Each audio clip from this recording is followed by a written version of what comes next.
Welcome to the Avert Your Eyes Podcast, where we talk with some of the most creative people within North Texas and beyond. I'm your host, Michael Gibson Jr. First of all, I want to thank everyone that came out recently to the world premiere of our screening of Alora and to the Denton Black Film Festival as a whole. I heard over 7,000 people attended the festival this year. This is my third time at the festival, but this was my first time attending as a filmmaker. Alora is a short film that I co-wrote with a friend of mine, Nicholas Mothersbaugh, who also directed it. We had a great turnout and received so much amazing feedback, and our movie received the Best Texas Short First Runner-Up Award. It was the first time that all three of our actresses got to see the film, and I spoke with Nicole Fancher, Lauren Brizendine, and Maddie Lee afterwards, and they all told me that they cried and how beautiful the movie was as a whole.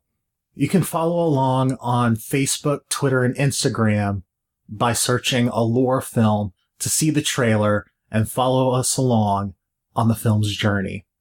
What's next for us? Well, I know Nick is writing on a couple projects, and I am currently writing on a short and a feature, but we'll probably get the short done first. I'm really excited about it. Can't wait to share more information with you on it, so stay tuned. This episode's guest is Amanda Sweet. She considers herself to be a culture creator, where she connects with people through multimedia experiences. She focuses her energy on photography, curating and hosting events, and producing. Her true specialty is pinpointing people's talents and making opportunities to set their talents free. We discuss her being from Detroit, the art scene, fear of success, and so much more on The Answer to Everything, episode number 42 of the Avert Your Eyes Podcast. Consider yourself warned. Give me a good smile, my friend. Hey. I know he was taking pictures of me when we were talking about people getting shot. I know, right? I got some smiles, believe it or not. Oh no! Yeah. That's me. I laugh at everything. Like I know, it's just I had somebody come up to me at the station. They were like, I got some bad news, like a situation, and I just started laughing. I was like, "Don't be offended." Like that's me. Just like I awkward laugh. I laugh at everything. Like that's pretty much my reaction to stuff. That's a good first reaction, I think. Positivity. I don't know if it's necessarily positive. It's just like uncomfortable. It's just me. This is my life. Yeah. I feel you. Sweet. I'm excited. This is fun. It's a nice little setup you got. Thank you. I listened to some of your stuff. I was like, oh, it sounds like super clean. I'm like, I it's tried. like it'd be hard to do that at other people's places. You know? Yeah.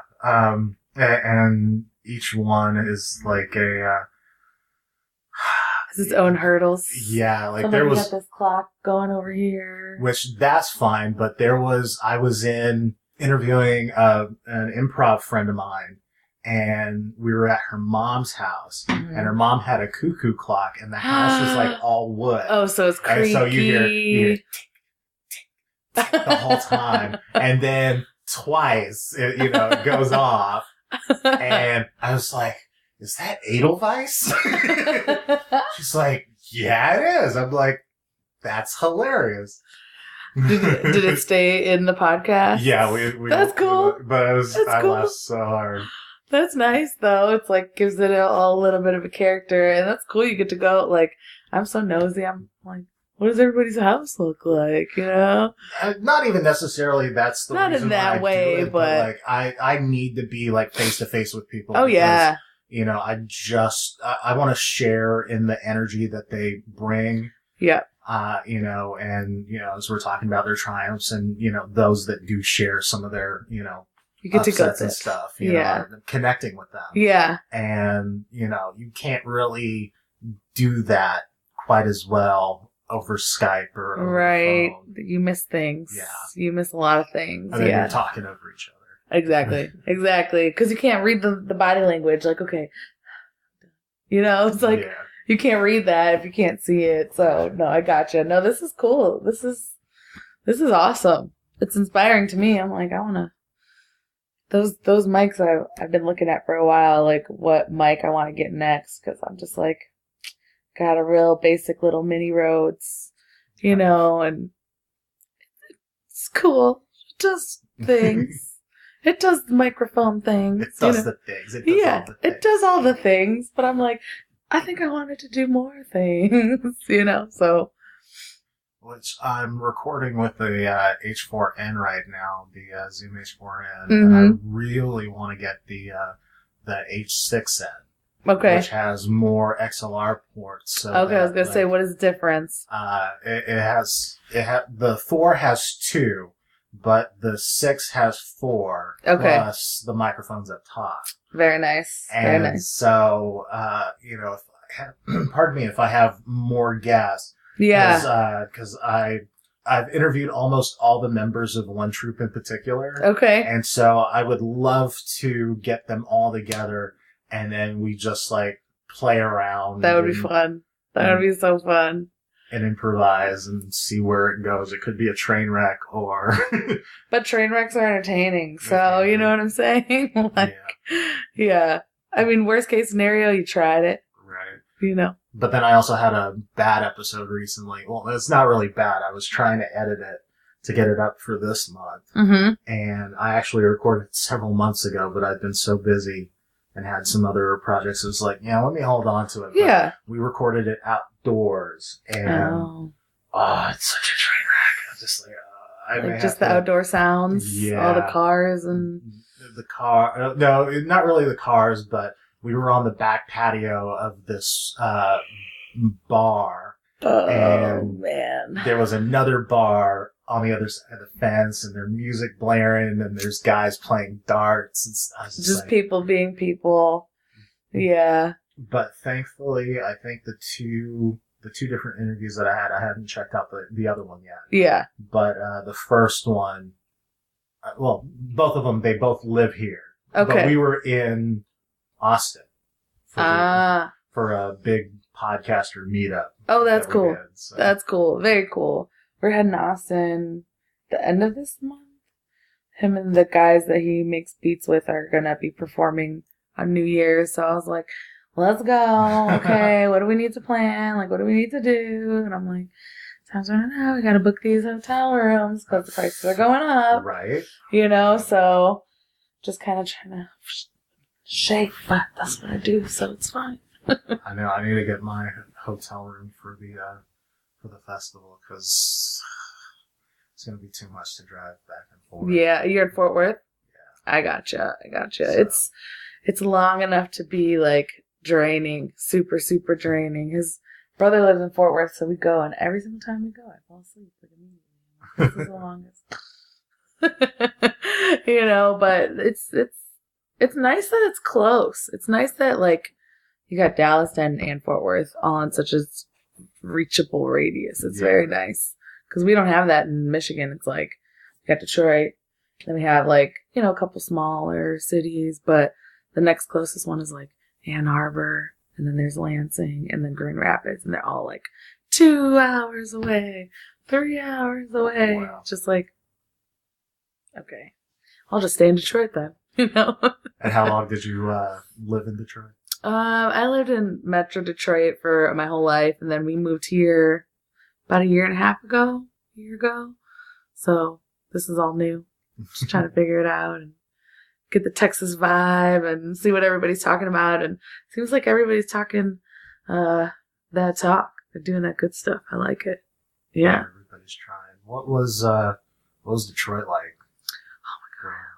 Detroit. I mean, I lived, you know, I always claim Detroit when I'm not in Michigan because, you know, people are like, where are you from? And I would say, like, there's two different things. There's Michigan and then there's Detroit. Michigan is like up north. People go like hunting and fishing and outdoorsy. And then there's Detroit, which is like Metro Detroit. It's like the city life. That's what I think. That's usually what like people mean when they say like I'm from Detroit or I'm from Michigan. You can usually tell the difference. Yeah. You're like, oh, you like to hunt? Okay, gotcha. You like to hang out in the woods? Okay, cool. But Have you ever gone hunting? No. I'm a Detroiter, so no. But it's awesome. The creative energy there is beautiful. Like the artistry there is amazing. Community's amazing. Everybody's a hustle, bustle kind of people. You know, the artists just in like blanket statement art, when I say like, you know, like painting, design, film, music, like writing, just everything is just booming right now. Everybody's moving to Detroit right now. I almost felt like this is an awful time for us to leave. Like, you know, because I was building my brand there and I was doing really well, and Labrie was doing the same, and we were like, should we leave? And he had an opportunity to come here, and he's like, come with me. And I was like, well, does it snow? He's like, no. I'm like, okay, cool, let's go. But it's felt like a bad time because everybody, you know, like every time I go back home, it's like there's like a whole new this, a whole new that. Like everything's growing. There's so much money going there. But on the same token, every time I leave, because I work for a Michigan publication, so I'm there like for a month, and then I come back for a couple months. Then I go for a month.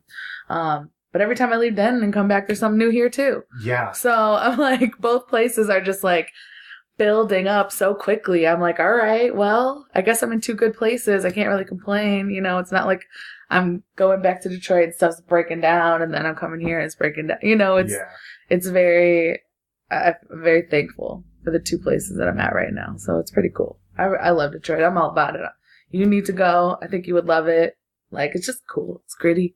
It's cool. It's fun. Everybody's real. When I came here, I was like, oh my God, everybody's so sweet. Like sugary sweet. Like real nice. I was like, what do they want from me? You know? Like, what do you want? Like, why are you being so nice? But then I was just like, it's just like that Southern hospitality. Yeah, the Midwest doesn't have that.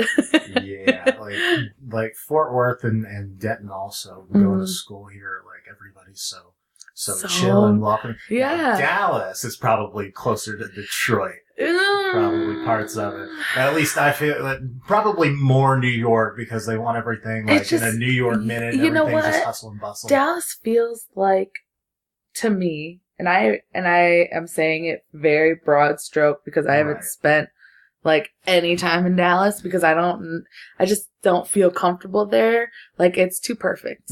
It's too perfect. Everything's beautiful. Everything's like square, everything in its place. You know, everything's already built. Everything's been created. Everything's been touched. Like, don't touch it. It's untouchable. That's how I felt. Because I'm coming from Detroit, where everything's like, build what you want. Make what you can. Look at all this empty space. Put something there. Right. And when I went to Dallas, I was just like, everything's done. Like, you know what I'm saying? And that's how I felt. And I'm sure I'm probably very wrong, because I just don't know.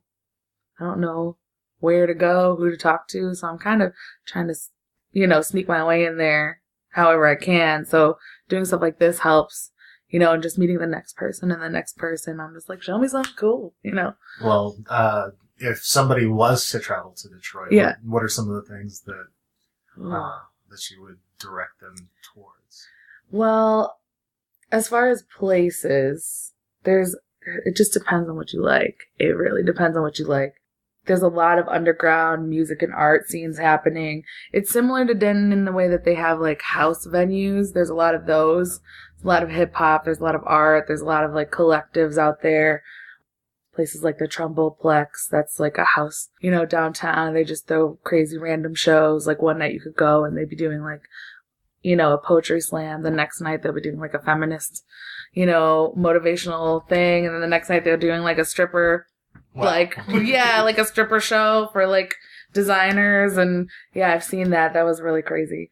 But then we have like the downtown area, the midtown area. Those are like, it's all like one big space, but it's kind of like if you go down one street far enough, you're like in Midtown, then you're on like Cass Avenue, then you're on, but there's an artist gallery that I used to hang out a lot at called the Baltimore Gallery.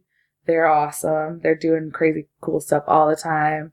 There's 1 Mile Detroit. They're like in the future. These guys, These guys they built 3D printers and started building more 3D printers with them. They built this thing called the Mothership. It's like a traveling DJ booth. They made like body instruments that you play by moving your body, like full body suit. Okay. So these guys are doing crazy awesome stuff. There's a lot of things to do in Detroit. Like you can go, I mean, and not just Detroit, like Ann Arbor is really great. Grand Rapids is great. Lansing is great. They all have their things, but there's stuff like Dally in the Alley. That's like a big festival that we have in September. It started out as just like a one street thing, and now it's like several miles, and people just open up their houses. There's kegs on people's lawn. There's like vendors everywhere. There's stages everywhere, and it's just packed to the brim, and just like people being Detroiters there. It's great. It's a lot more packed than it used to be, which I'm like, oh, it's not cool anymore. You know, but it's still more mainstream. It's still mainstream. Like it's so mainstream you can't move. That's part of the problem. Yeah. But it's still a super huge blast. We have a slow roll, you know. So my partner Labrie, like he started riding with these guys when there was like 6 of them, and now there's several thousand that show up to this bike ride, and they just go from bar to bar and, you know, just drink and hang out and bike ride, and it's a community thing. There's a lot. There's a lot of awesome stuff. Eastern Market's great. I could go on forever. I really could go on forever about Detroit. There's so much to do. But I love it. So well, let's talk about like this whole culture creator thing that you've got going for yourself. Like how do you define culture creator? So I came up with the term culture creator basically because I had no idea what I was doing. It came from a place of not wanting to pick one thing. You know, I went to school for media communications and TV and broadcasting. Where'd you go to school? I went to Lawrence Tech. It's a private university in Southfield, Michigan.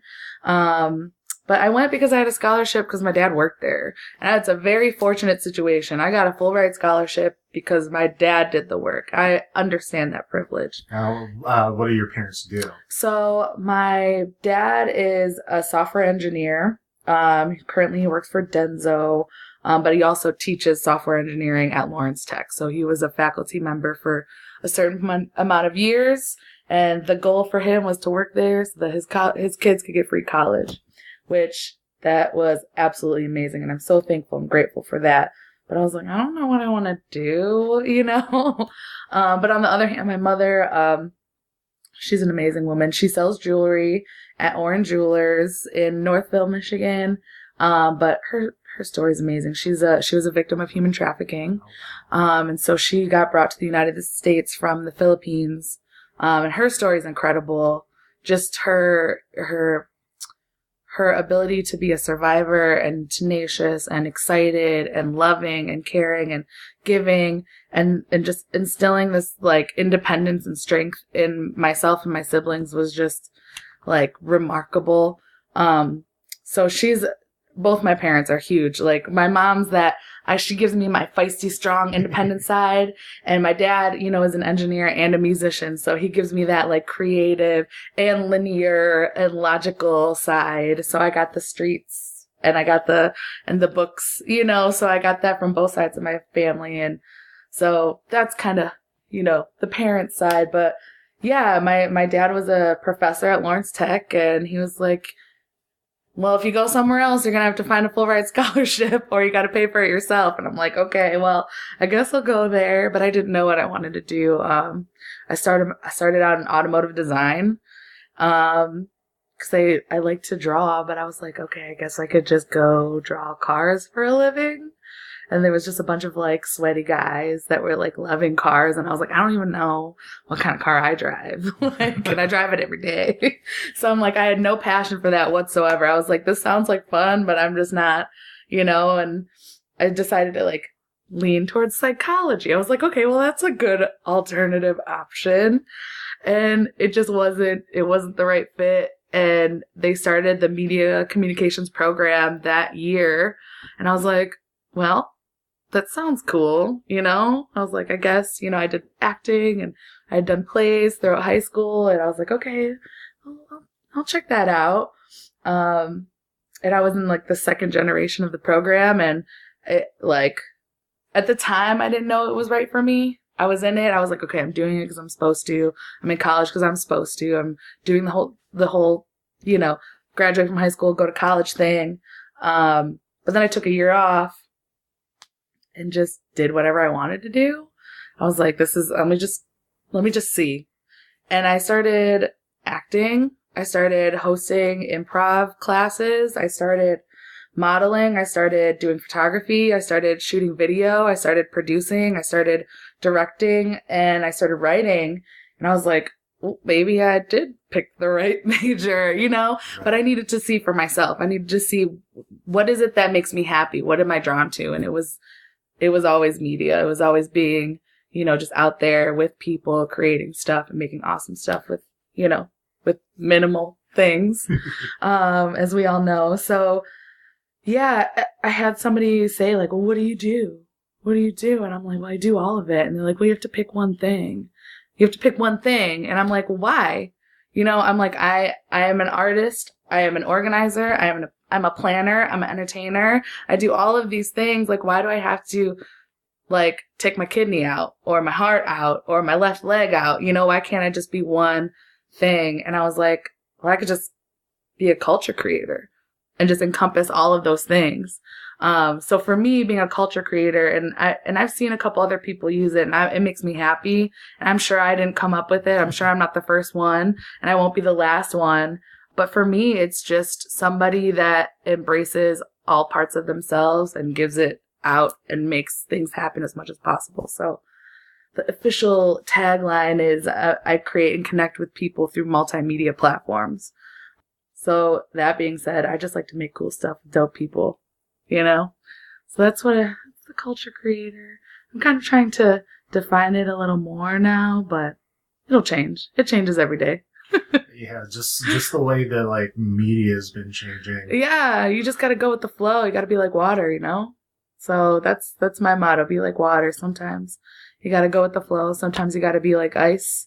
Sometimes you got to just disappear, you know, but just as long as you maintain that identity of yourself. Yeah.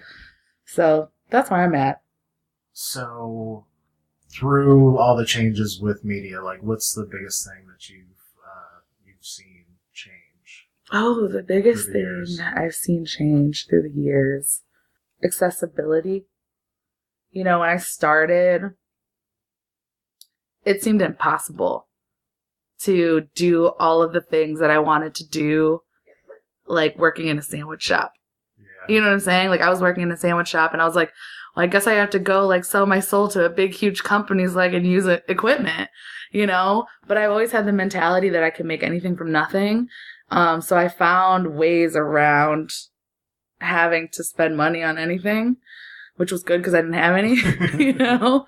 So for me, it like becoming like all of these tools and programs and people that have the technical knowledge, the accessibility of it is so much greater and larger than it was 5 years ago, 6 years ago, 10 years ago, 1 year ago. You know what I'm saying? Like when I graduated, I was like, I need to buy a camera. This needs to happen. But before then, I was borrowing my school's camera. Like every day I was like, can I use this? Like, what are you doing with this on this day? You know, so I would just like hop in every time there wasn't a class and just take it for a couple days. But just the ability to get your hands on stuff, right.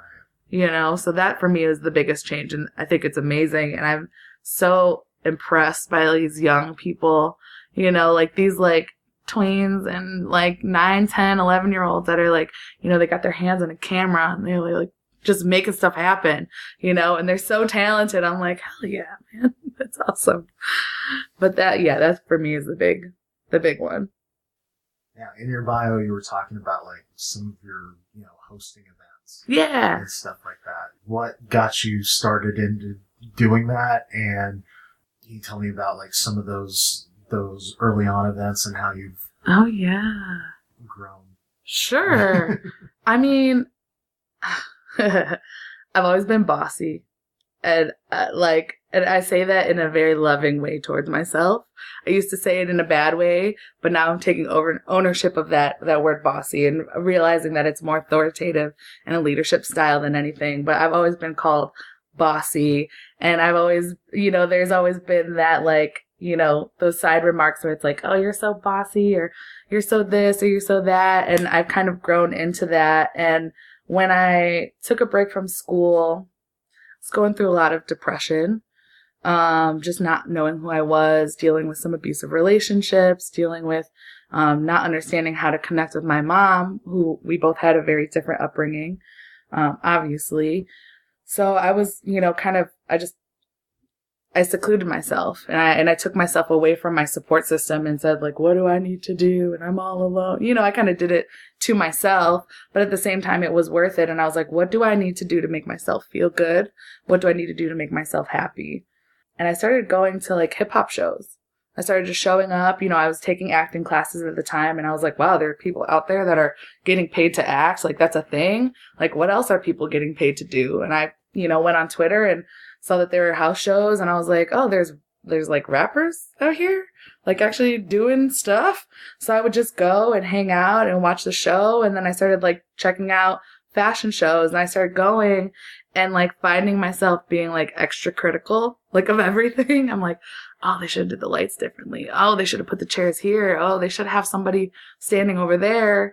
And then I started just, like, participating in these things. I started modeling, and I'm watching how, they shouldn't be treating their models this way. They should have water for all of their guests. They should have chairs for their models, And I started hosting and emceeing these hip hop shows and seeing how they're working on the back end. I'm like, they should have the marketing, like, ready by now. It's tomorrow, Yeah. or, like, weeks before, I'm like, what are the details? And I found myself, like, highly critical of these people who are throwing these events, which I once was, like, so enamored by, and I'm like, I could do this, I could do this, and I could take everything that I'm learning and execute it and just see if it's possible. And I was in a sorority at the time, and I was the fundraiser chair, so I was doing events for them as well. And I was also a manager of a sandwich shop, so I was, like, already managing people and understanding the flow of, like, a crazy day. And I was like, I think I could do this. And so one day I just started approaching people, and I said, I need a venue. I don't have any money. I've never done this before. I have this really, really big idea. And this one individual was like, all right, cool, let's do it. And it was in the basement of, like, an old church. And they had B-boys these B-boys would do their rehearsals there all the time. And I approached one of these individuals who seemed like the leader of the pack. His name is Mav. I was like, do you guys do this all the time? And he's like, yeah. And I was like, how come I've never seen you guys before? Like, where have you been? He's like, we're all over the city. What do you mean we're all over the place? And I was like, well, we need to do an event together. I already got this venue booked. Like, let's collaborate. And I approached some of the hip hop artists that I had been working with in the past. And I was like, I'm doing an event. We need to collaborate. Come to a meeting with me. And then I did the same thing with some of the stylists that I had been working with in the fashion shows. And I booked a room on campus, and I said, meet me here at this day. And I invited a director that I had been working with, and I sat them all down. I said, I have this idea. I want to combine this fashion, film, music, dance, culture that we have in Detroit and make it one, because they were all very cliquey. And everybody was down immediately, and we got to work right away. We made 2 commercials. We did, like, a big, huge photo shoot, did these flyers, and we threw this event in this basement, and we had almost 500 people show up. And I was just like, holy crap. Like, there was no way for me to anticipate that, like, the success of that. And then once it was done, I was scared to do it again because I was scared I was going to fail. So I kind of backed off from it, and everybody's like, when's the next one? What's the next one? What do you do? And I was like, I don't know if I could do that again, So there was a lot of fear there. So I went back to school, did that whole thing, was doing some small projects on the side, but I just found myself like just getting people together and just saying, let's do this thing. Let's do this thing. Let's do, and it just kept, it kept happening. And, I kind of toned it back after the first event was called the Trifecta, and it was huge for me. And I toned it back after that. I was like, let's take baby bites.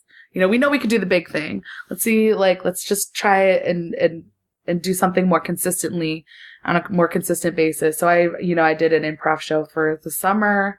I did a couple other events, and it just kind of became something that I did very regularly, and it was really natural for me. And then I bumped into my current CEO at a networking event, and she was like, "Are you about to graduate?" I was like, "Yeah." She's like, "What do you do?" I was like, "I throw parties." And she's like, "Oh, we're an event company." And I was like, "Oh, great." And it just kind of worked out. So I do that for a living now. And I also, since I've moved to Denton, we've been doing our revamped clothing swap. So that's something that's been a lot of fun. And now explain that. Oh, well, okay. So the revamped clothing swap is basically style, sustainability, and community. Basically what we do is we tell people to bring all the clothes from their closet that they don't wear. And we make it like a boutique-esque style. We set up at Studio 116 in their backyard. You come in, you pay a flat fee, you get food, drinks, a good time, you get to hang out with us, and you get to take whatever you want from the collection. So there are people that are dropping off bags and bags of clothes, and you could just take for $10, take whatever you want. And then whatever's left over, we donate to a nonprofit. So that's been really, really great. We donated over 100 bags of clothes this year. Wow. That was really, really rewarding for us. But yeah, so I've just been kind of on the same grind. Like, what can we do with people? What are people's skills here now? How can we use them? How can we, exploit them in the best way possible to make them happy and the community happy? So that's just kind of the vibe that I'm on right now. And things are working, some things aren't, and that's cool. We're learning lessons, Now, you touched on improv a couple of times. Like, have you had training? So I did quite a bit of acting in high school and college. I did almost every stage play for both semesters, my entire college career. I did acting courses in high school, but then I also did some acting classes at the Actors Loft in Royal Oak. But that was focused mostly on film, and it was a lot more aggressive. And I did some classes with the Detroit Improv Society and stuff like that. But it was something that I wanted to do just for like kicks and giggles.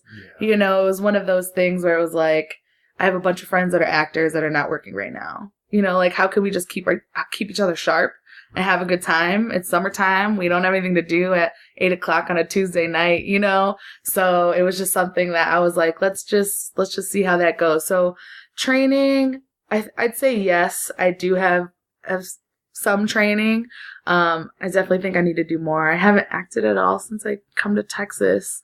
So I'm kind of like itching to do that. But at the same time, I'm kind of leaning a little bit away from acting and kind of like trying to lean more into being a personality. So that's something I'm kind of leaning more towards. I'm like, I like to act.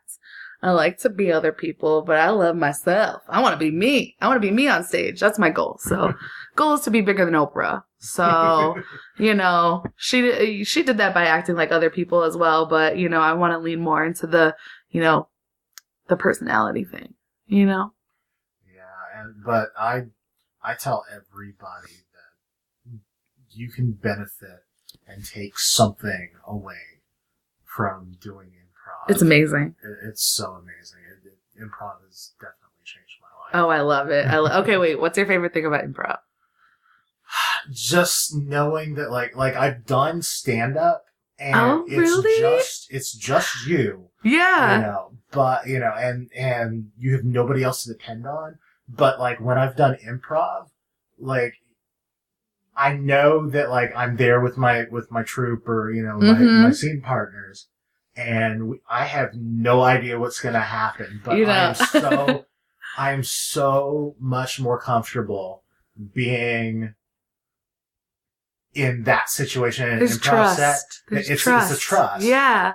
Versus, you only have you and your set when you go up to an open mic or a show or something. It's so nerve-wracking. But it's so much fun because it's like just Like, cause you can't imagine what's going to happen next, which I think is the best part. Cause like, it's all about, you know, just being present and being in the moment. And it's freeing for me, at least, to be so present. Cause it's so easy to get caught up in, you know, what's going on next, what's next. Right. So when I'm doing improv, it's always like, that's my favorite part. It's like, oh my God, we're present here together. I'm with you. We're right here, you know? And so we're just talking to each other and vibing, and, you know, there's a synergy there. So I love that. I love improv. You're making me miss it. I need to go sign up. I need to finish my, I still have like one level to go to. Where do you go? I was studying at 4-Day Weekend. What is that? In Fort Worth. It's a big, I'm writing it down. Definitely. I'm writing it down. Also, I know in Denton, pardon me, in Dallas, there's the, Dallas Comedy House. Okay. 4-Day Weekend and the Dallas Comedy House. Awesome. That's Dallas. Now I've only taken a workshop or two out there, and I've been to a couple of the jams. I'll show up every once in a while. Okay. Yeah, I need that in my life. And I recently went home and did like I mentioned, my sister works for a local station in Detroit, and one of the anchors was looking for a photographer, and I was like, I'm here for a month. I'll dedicate every creative hour I have to you, whatever you need. And I was, you know, just hanging out with her, and she was like, yeah, I have a career coach and I have a performance coach. And I was like, oh my God, I need to do that. I need to do both of those things. So like, even just taking an improv class, I think would be like super, super beneficial to me. I need that. I need it in my life. So that's in my handy dandy notes for forever. Because I think everybody just needs to learn how to like just be open. Yes. Like you said, be present, be mindful about, you know, themselves and the people around you. And exactly. Just being able to, you know, not wait for your turn to talk, but actually take in what they're saying. Listen and actually respond versus just throwing stuff out there. I love it. And that was a very rewarding thing for me. Because I had, you know, a lot of the people that were coming to, we called it hashtags and typos. That was our improv show. A lot of people that were coming, you know, were my friends, and they were all actors. But then we had quite a few people that were coming that have never acted before, terrified of being on stage, terrified of public speaking. And by the end of that summer, they were on stage every single scene, and I just watched them blossom in a way that like made me feel like I was like a mama bird, you know, like it's making me emotional thinking about it. But like they came out of their shell. We were like, we love you. We're here to help you. We're here to play with you. Like, just hang out with us. It's not, you know, we didn't do it to have them in the audience. You know, they were coming to be a part of the audience, but they were like 3 people. You know what I'm saying? I'm like, just hang out with us. Just play with us. And they, you know, by the end of it, you could just see their personalities just like shining, even when they weren't on stage. So that was so extremely gratifying to see that and be a part of that. So improv's awesome. Yeah. And I feel like everybody, no matter what industry you're in, you need it.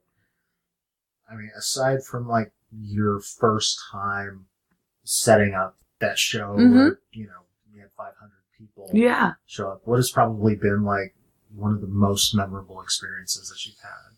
I have a lot, since I do so many things. One of the most memorable recent events that I had was a clothing swap. I've been doing it in Texas, you know, because I've been here for the most part. But I went back to Detroit, and I was going to be there for a long period of time. And I was like, let me do one here. And so I did, and I had a group of my friends help me out, and, you know, we worked at the Detroit Artist Test Lab, and they're a community that always looks out for me, so anytime I need anything, they're like, sure, here, take it. I'm like, thank you. But, so we did it there, and, the event went great, but the part afterward was the part that really got me. So when we're done with the event, we usually donate all of the clothing to a nonprofit. This time, I put it on Facebook. I said, hey, is there anybody out there that's looking for donations? We're going to have like quite a bit of clothing. let me know if you know of a good nonprofit. And I had a whole bunch of people listing off all these like organizations and nonprofits. And this one woman messaged me separately and she said, I'm working with somebody on an event. It's on the same day. It starts an hour after yours ends. Like, you can just come drop it off. And I was like, perfect. So easy. Let's do it, you know? And I didn't really think much of it after that. I just assumed that they were just a collective of people that have been doing this for a long time. But I plug in the address in my GPS and I pull up on the side of the street on Woodward. That's one of like the major roads in Detroit. And there's a tent. There's literally just like a tent on the side of Woodward and 2 tables, and they have a barbecue pit, and they just got clothes, boxes and boxes of clothes on the ground. And I pull up, and I didn't know if I was in the right place. I was like, okay, you know, and mind you, we just came from, I'm very aesthetic about my events. I'm thinking about the entire experience. So, and the venue that I was working at was beautiful. They had beautiful tables. We had centerpieces. We had music. We had performers. We had food. And I'm very grateful for that. And that's, that's something that I try my best to do. But we pull up the side of the street and she's just got a tent and a table and boxes of clothes on the floor. And I pull up and I'm like, are you so-and-so? And she's like, yeah. And I was like, do you have is this where I'm supposed to drop the clothes off? And she was like, yeah. And I was like, okay, where do you want them? She's just like, wherever. Just throw them on the ground. And I'm unloading, and we had about 30 bags of clothes that we were donating. And people from the street were walking up and going through the bags and putting them on their backs and then walking away. And like that experience of being able to see why, like I knew why I was doing it, but I didn't know why I was doing it. But being able to see like the immediate effect of the work that I did and how it impacted the people in my community immediately was like, oh, wow. I was floored by that experience. Like there was a woman with 2 children that walked up, and she was walking, and she walked up and they were going through all the clothes, and they took a wagon where they just gave them a wagon and they're like, here, and they took the clothes and they just like left after they ate. And it was just one of those like really grounding experiences. Cause after every event, I'm like, oh my God, we didn't have the right color tablecloth. Oh my God, the sound was a little bit too loud, or, oh my God, this person didn't show up on time. And I'm so focused on these little like mundane details, not realizing how much I have and how much privilege I have to be able to do something so grand. Not that it's even, but just seeing that she's like, I just do this for the love. She's like, I'm just here for these people to give them love because that's what they need. She's like, I've been doing this for 15 years. I would walk from door to door asking people if they have clothes to donate to people. And I was just like, I was floored by that experience. Like, I don't even know how to put it into words, like that feeling that I had, like being able to help in that way. And that's not only like thinking about how can I help people like my peers, cause it's nice when I walk around and I'm hanging out with my girlfriends and they're wearing my pants. I'm like, oh, you got that from the swap. Oh, you got that from me, or you got that from so-and-so. Like, that's fun. But being able to see people that really, really need it and take it in their hands and walk away with it was astonishing. It felt so amazing. So that was a big, big memory for me at least for 2018. That's going to stick with me for a really long time. I mean, from, basic necessities like, food and clothes and stuff, there's a huge need of, for like the working poor. There's people that are, working, paycheck to paycheck and stuff. And it's just like, how can we use our talents and our community and our skills to grow ourselves, grow our community, and also give back to those people. Because a lot of time I feel like people, when they say community, they think about their peers. Yeah. And they, silently eliminate the poor or the helpless or the homeless or the needy, not on purpose, but when they think like, we need to help the community, they're like, how can I help my girl, or how can I help my homie over here?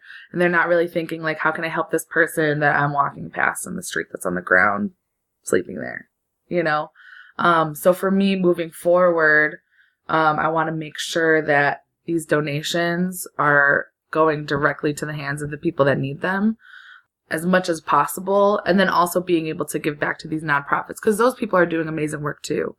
So I'm trying to find a way to re-strategize for 2019 in a way that's going to make that big impact that I had that day. And, you know, maybe I'm trying to chase that high that I felt, but at the same time, like, that's mutually beneficial, you know? So yeah, that's the plan for 19, but that was a big one for me this year.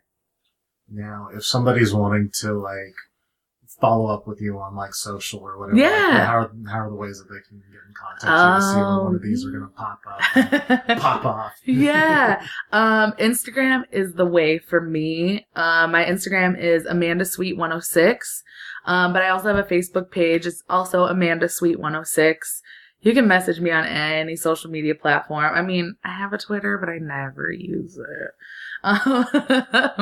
But yeah, so like, Instagram is probably the best way. I'm always down to collaborate. I'm always down to work. I'm in a hustle mentality at this point. So, you know, I do photography as well. I do modeling as well. And so any creative needs. And I'm also one of those people that's like, oh, I need a voiceover actor. I'm like, oh, I know somebody. Oh, I need this. Oh, I know somebody.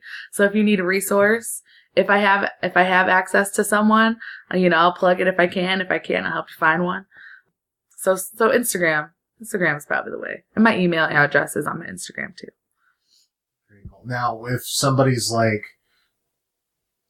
yeah, you've seen people like as you've worked with all these different events and things through the years, like, what do you feel are some of the pitfalls and mistakes that people fall into trying to put an event together and it ends up?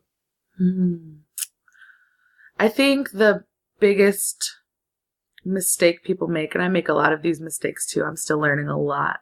And I have the privilege of working through a company that's been around for 20 years doing it. So I'm learning a lot from my mentors. But one of the things that I think that people don't do is they don't plan to the end. You got to plan till your volunteers leave and you shut the lights off. You know, being able to, if you can plan your plan of attack to the end beforehand, you have the opportunity to poke holes and solve the problems before they happen.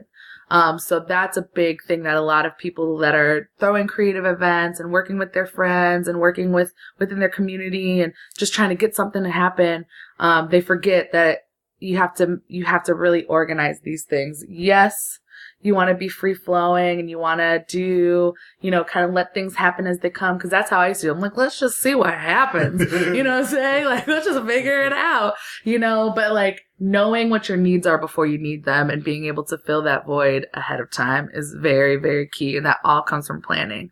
So just from A to Z. You got to go A to Z, and then you got to make up some letters in the process too. So start to finish, I think, that's a big one that people forget, and then poking holes and solving those problems ahead of time. How do you define success? Still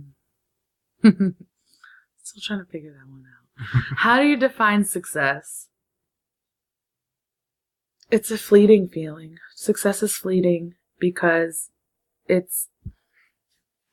you're always chasing the next thing. If you're an artist, because I know I have the artist mind, you know, it's like you're always like, okay, that was fine. You know, like that was okay, but I could do this better and I could do that better. And for me, success is that feeling of that it's a moment. I think success is a moment. And this might just be off the cuff and I'm just like trying to think of an answer, but like it's like I have a moment where I'm like, oh my God, that went great. That was awesome. Let's cheers. Let's take a shot. You know what I'm saying? Let's enjoy. Let's celebrate. And then I get in my head. I'm like, oh God, did you see how like late that happened or that didn't happen on time? And how can we improve? And so I think being an artist or just being a person, I think, you know, people are just this way, you know, constantly critical. I think to be successful is to take that critical side of your mind and put it to work and make it work as a lesson, and seeing that those problems and those things that those things that you're picking at yourself at, because we all do it, you know, all of those things, the successful people turn those into lessons and they act on them and they fix those problems and they make the next time better. So I don't know. It's kind of all over the place, but success is a hard one. Well, is there a motto or a creed that you tend to live by? Positive forward motion is something that my partner and I say all the time. Positive forward motion to everything. I have a few, so that's one of them. Another thing that I say is, if you can spend all this time thinking about all the things that could go wrong, you have plenty of time to think about all the things that could go right. Yeah, I have a couple.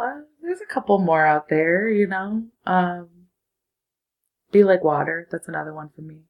Knowing who to be and when to be that person, but always sticking to what's true. So, yeah. I'm sure there's some more out there, but. And then on your journey being a content, just a culture creator and a content creator. But what has that taught you through the years? I know you're still relatively young. Yeah, but I have been creating I've been an artist my whole life. But I've been calling myself a culture creator for 6 years. I've been, working and acting and doing creative stuff for at least 10 years, like aggressively.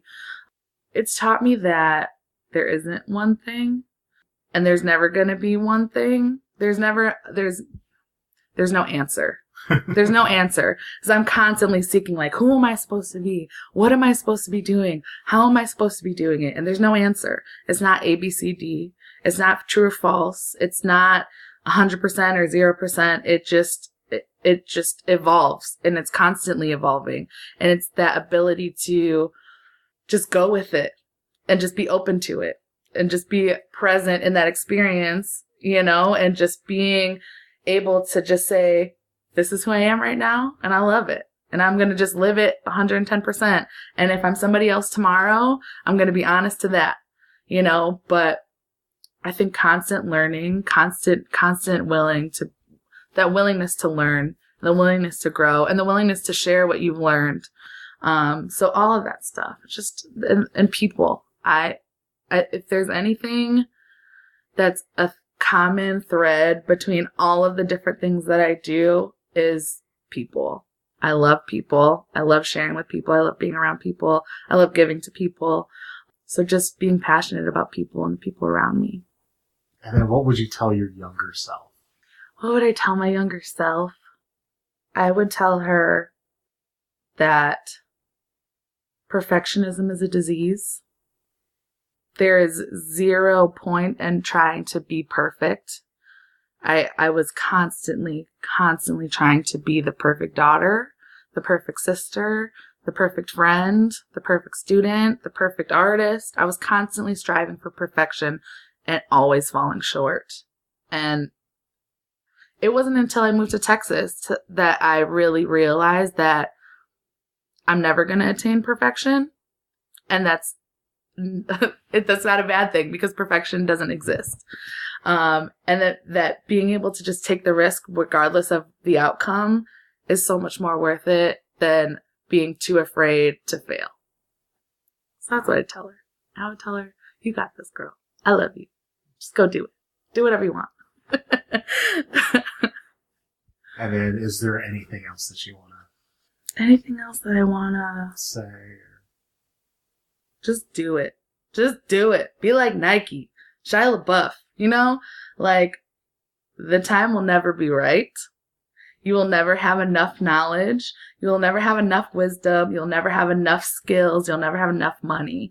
Just go for it. Just, be ready to scrape your knees and be excited for it. Because it's so much more fun to just figure it out on the way than sit in your room and think about all the problems that could arise if you could do it. So, yeah. And if you guys, I'm an open book. So I'm here to grow and to meet people. And if anybody wants to talk to me, or anybody wants to just have a conversation and just share stories, or just tell me about your creative journey, I'm here for it. So yeah, that's what I want to say. Thank you.